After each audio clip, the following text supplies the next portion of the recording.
Hoje contamos com a presença do primeiro vice-presidente da Federação Espírita do Paraná, Adriano Greca, que vai nos falar sobre o perdão e o auto-perdão. No Momento Espírita, a mensagem será: Senhor, ajuda-me a perdoar.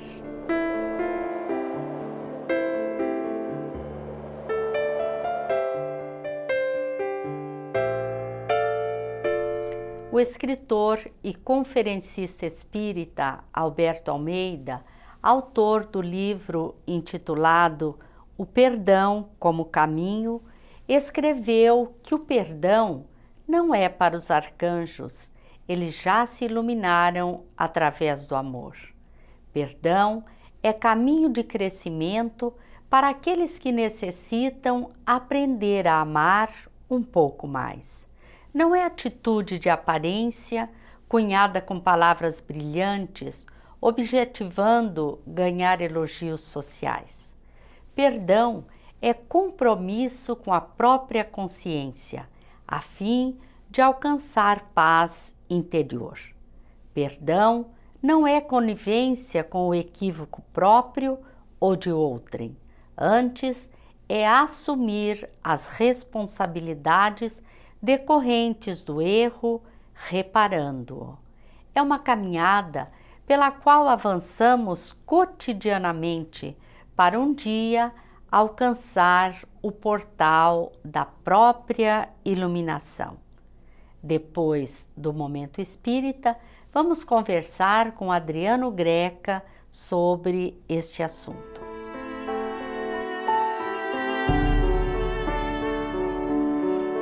Senhor, eu gostaria tanto de poder perdoar. Disponho-me a isso.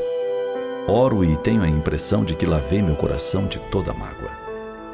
Contudo, basta que eu reveja quem me agrediu, caluniou, traiu, e todo o sentimento retorna. Isso está me fazendo muito mal, Senhor. Sinto um peso dentro de mim, um mal-estar, e tenho a impressão de que perdi um tanto da capacidade de amar. Em função do que padeci, tornei-me desconfiado. Quando um amigo me abraça, não me entrego em totalidade. Fico pensando se ele está sendo sincero. Se não estará, como outros, demonstrando uma afeição que não lhe habita a alma, somente por conveniência. Pior ainda, fico cogitando quando esse amigo me oferecerá o fruto amargo do abandono. Isso é muito ruim, Senhor, eu sei. Contudo, tornei-me assim depois de tantas ingratidões recebidas, em tantos afastamentos constatados, em tantas evasões de pessoas a quem entreguei o meu coração. Recorro às páginas do Evangelho e as leio, entre a emoção e o desassossego. Pesquiso as vidas dos grandes seguidores da tua mensagem e me indago. Por que eles conseguiram perdoar? O que me falta para isso? Na tela da memória, evoco a imagem do primeiro mártir do cristianismo, Estevão, apedrejado por amor à verdade que propagava. Ainda agonizante, ao lado da irmã, que descobre noiva do seu verdugo, tem palavras de perdão. Não são palavras de quem por estar morrendo resolve doar o perdão. São palavras de quem se mostra agradecido por reencontrar a irmã querida depois de tantos anos de separação que lhes fora imposta. São palavras de quem está feliz e poderá morrer tranquilo, não somente por ter sido fiel a Jesus até o fim, mas por saber que sua irmã estará bem amparada por aquele mesmo que a ele tirou a vida. Cristo os abençoe. Não tenho no teu noivo um inimigo, tenho um irmão. Saulo deve ser bom e generoso. Defendeu Moisés até ao fim. Quando conhecer a Jesus, servi-lo-á com o mesmo fervor. Sê para ele a companheira amorosa e fiel. Perdão incondicional. Ele poderia pensar em que poderia gozar da felicidade de tornar a conviver com a irmã depois de tantos anos. Voltar a estarem juntos, como dantes da tragédia que os separara. Mas não. Suas palavras não são de reprovação a quem o condenara ao apedrejamento. Nele somente há perdão. Por tudo isso, Senhor, eu te peço. Ajuda-me a perdoar. Ensina-me a perdoar. Promove em mim a mudança para melhor. Não permitas que eu me perca pelas ruelas sombrias da mágoa, da tristeza e do desencanto. Eu desejo voltar a acreditar nas pessoas, a crer na amizade sincera, na doação sem jaça. Recordando o teu exemplo extraordinário na cruz, preocupando-te com aqueles que te haviam infligido tanto sofrimento e morte, eu te peço, ajuda-me. Tenho certeza de que quando o perdão puder ser a tônica dos meus atos, eu voltarei a sorrir, a ter fé, a viver intensamente. Ajuda-me, pois, Senhor Jesus, a perdoar. Porque não somente desejo ser feliz, mas igualmente almejo ser, para os que comigo convivem, motivo de contentamento e de alegria.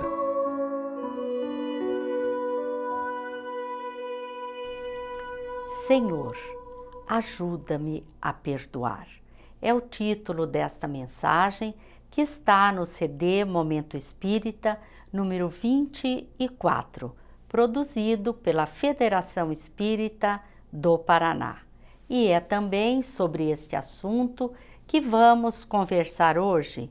Nosso convidado é Adriano Greca, que é palestrante espírita e primeiro vice-presidente da Federação Espírita do Paraná.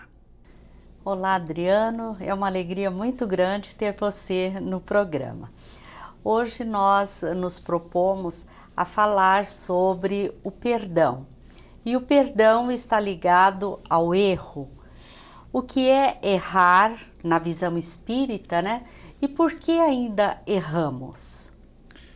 Quando nós agimos contra alguém, causando desconforto, causando algum prejuízo, causando desarmonia para o próximo, mas também com consequências para a nossa própria consciência, pois que o erro ele acaba por gerar na nossa própria intimidade essa percepção de que alguma coisa nós fizemos de errado. Nós não agimos corretamente.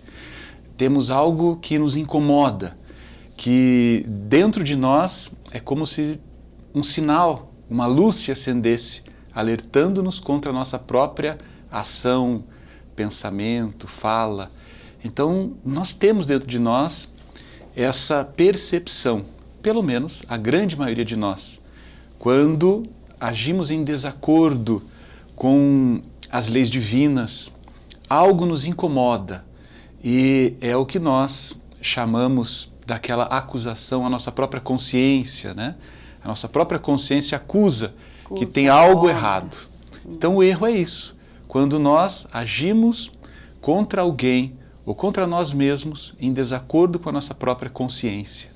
E quando a consciência nos acusa, qual é o nosso comportamento diante dos erros que nós cometemos? É muito variável, dependerá de cada pessoa. Mas nós observamos na nossa própria conduta e na conduta da grande maioria das pessoas que há alguns mecanismos que nós utilizamos para fugir da responsabilidade sobre os nossos próprios atos. Então, alguns caminham no sentido do desculpismo, colocando a culpa em outras pessoas, no governo, na família, nos pais e até mesmo, em casos extremos, em Deus. Mas há aqueles que fogem da responsabilidade, mas acabam alimentando um processo de culpa. Então nós temos de um lado a culpa, de outro lado a desculpa. São processos muito comuns ainda em nossas vidas, mas que são mecanismos que não são salutares, porque representam uma fuga do enfrentamento desta realidade e, portanto, não causam, não nos trazem nenhum benefício, só nos prejudicam. E diante da proposta do Cristo, qual deve ser a nossa conduta perante os erros que cometemos? Na doutrina cristã, nos ensinamentos de Jesus, nós vamos encontrar grandes contribuições. Se nós nos recordarmos da parábola dos 2 filhos, a parábola do filho pródigo, como é conhecida, nós vamos encontrar ali um ensinamento maravilhoso.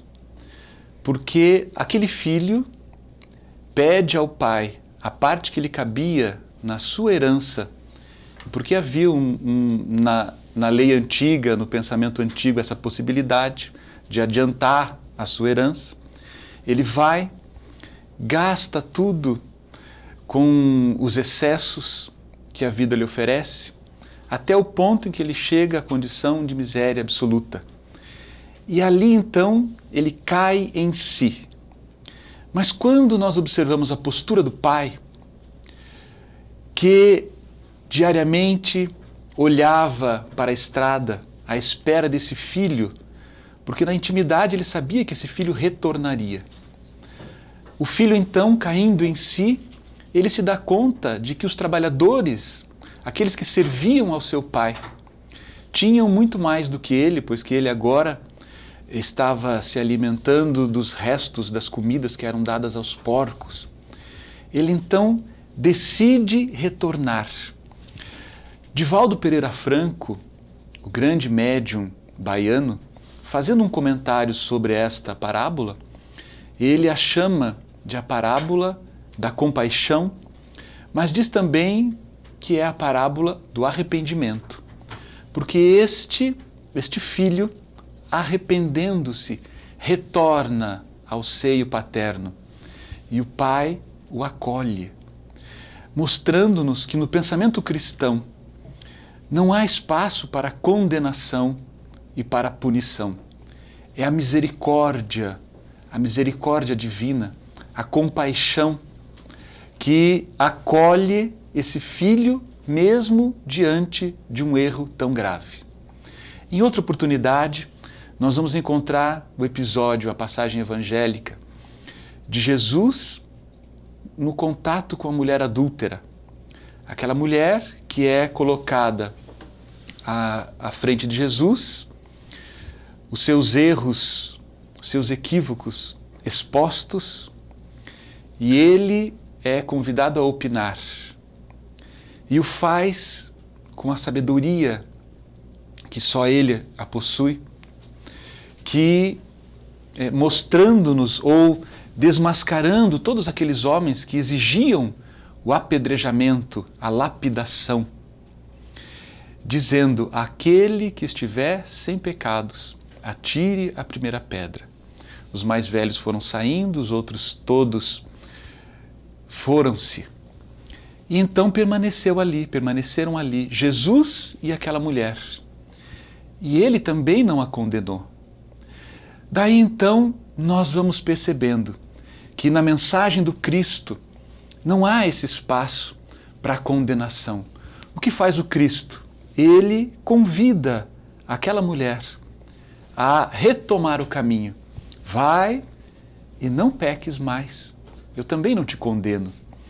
Então, quando nós nos percebemos, nos damos conta de que estamos caminhando ou trilhando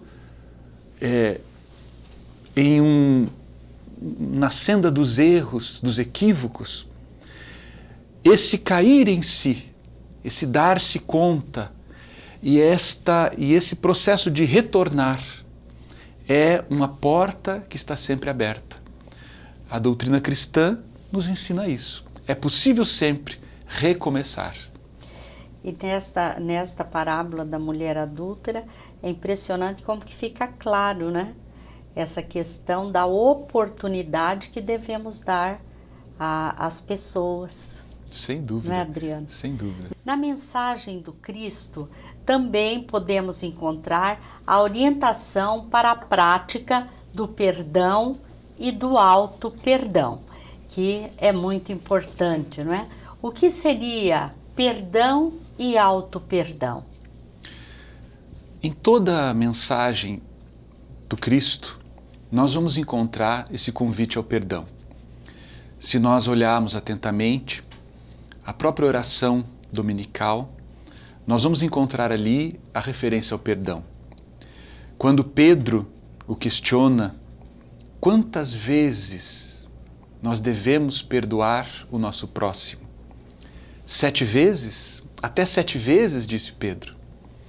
E Jesus responde, não apenas 7 vezes, mas 70 vezes 7 vezes, dando-nos o ensinamento de que o perdão deverá fazer parte da nossa vida em todos os momentos. Pedro talvez tenha imaginado que ele erraria apenas 7 vezes, nós denotando que nos falta em muitos momentos o autoconhecimento, essa percepção da nossa realidade espiritual. Somos ainda muito imperfeitos e nesse processo de evolução a que todos estamos submetidos, o erro ainda está muito presente. Nós quase que diariamente vamos encontrar nas nossas atitudes a palavra mal colocada, agredindo, ferindo, magoando, as ações ainda inadequadas, convidando-nos a cogitar sempre da necessidade de pedirmos perdão, mas também da necessidade de auto-perdoarmos. O perdão é, na própria etimologia da palavra, nós vamos encontrar ali uma explicação que nos auxilia. Perdonare, do latim, é doar por completo. O per é o mesmo per que aparece nas palavras percurso, que aparece e que tem esse entendimento de completo. No Evangelho segundo o Espiritismo, no capítulo Bem-aventurados os misericordiosos, explorando ali também as passagens e os ensinamentos de Jesus, esse convite do perdão sempre colocado. E quando nós agimos em favor de nós mesmos, em decorrência do próprio amor a si mesmo, lembremos-nos da lei maior, o ensino maior de Jesus, amar a Deus sobre todas as coisas, ao próximo e a ti mesmo. Então, por decorrência desse amor que nós precisamos ter por nós mesmos, surge a necessidade do auto-perdão, de nós nos darmos conta de que ainda erramos, mas que nós temos que ter para conosco também esta consideração, posto que o contrário é alimentarmos a culpa e o remorso, que são sentimentos, posições psicológicas que não nos beneficiam em nada, não nos trazem nenhum crescimento espiritual. Foi tão intensa a orientação, a mensagem de perdão de Jesus, que na cruz, nos seus últimos momentos entre nós fisicamente, ele se referiu ao perdão, né? Pai, perdoa-os, eles não sabem o que fazem. Realmente muito bem colocado. E como o Espiritismo pode contribuir conosco no sentido de compreendermos e praticarmos o perdão e o auto-perdão? Há uma questão em O Livro dos Espíritos, a questão 919, é uma questão das mais conhecidas, quando Kardec pergunta qual o meio prático mais eficaz para nós nos libertarmos dos nossos vícios, das nossas paixões e avançarmos. E a resposta é: conhece-te a ti mesmo. O convite ao autoconhecimento. Quanto mais nós nos conhecermos, nós identificarmos em nós estas imperfeições, aquilo que precisa ser corrigido, então mais facilmente nós avançamos, ou mais nós avançamos. O autoconhecimento, diz a doutrina espírita, a chave para o progresso moral. Então essa tomada de consciência de que é preciso avançar, é preciso nos melhorarmos, é preciso buscarmos esse progresso individual e esse progresso moral, nós encontramos na doutrina espírita ferramentas que nos convidam a esse exercício de olharmos para nós mesmos e então, identificando em nós as dificuldades, os problemas, trabalharmos-nos para podermos evoluir, avançar. E ali nós vamos identificar essas dificuldades que a gente tem de perdoar e também de perdoar-se. As reflexões sobre o perdão são muito importantes para todos nós nesses momentos de transformações pelas quais estamos passando. Você gostaria de deixar alguma mensagem, alguma reflexão para os nossos telespectadores? Penso que nós precisamos sempre retomar os ensinos do nosso Mestre Jesus, retomar os ensinos do Cristo, que agora vêm ainda mais clareados pela luz da doutrina espírita. Quando nós voltamos aos textos evangélicos, como nesta parábola do filho pródigo, na passagem da mulher adúltera, nós vamos encontrar ali o ensinamento, essa grande mensagem de que nós não devemos nos condenar, nos punir, nós não devemos ou não precisamos alimentar remorso ou culpa, porque nós temos sempre a oportunidade de encontrar outros caminhos, de avançar. O Cristo, Ele nos deu esse ensinamento, de que não há espaço para condenação. Então não façamos o mesmo, condenando os outros ou a nós mesmos. É a hora de nós, nesse período em que nós estamos, que é o período da transição, como você mesmo colocou, é hora de olharmos para nós mesmos, de retomarmos os ensinamentos cristãos e ali encontrarmos as balizas para o nosso crescimento moral. Que jamais deixemos de lado estes ensinos, essa oportunidade de retomar os ensinos, porque eles vão nos apontar os caminhos mais seguros. Adriano, nós agradecemos a sua participação. Queremos sugerir aos nossos telespectadores a leitura de O Evangelho segundo o Espiritismo, obra básica da doutrina espírita. Também lembrar que esses programas estão disponíveis no site amemmaringá.com.br. Esperamos estar juntos no próximo programa e muita paz a todos.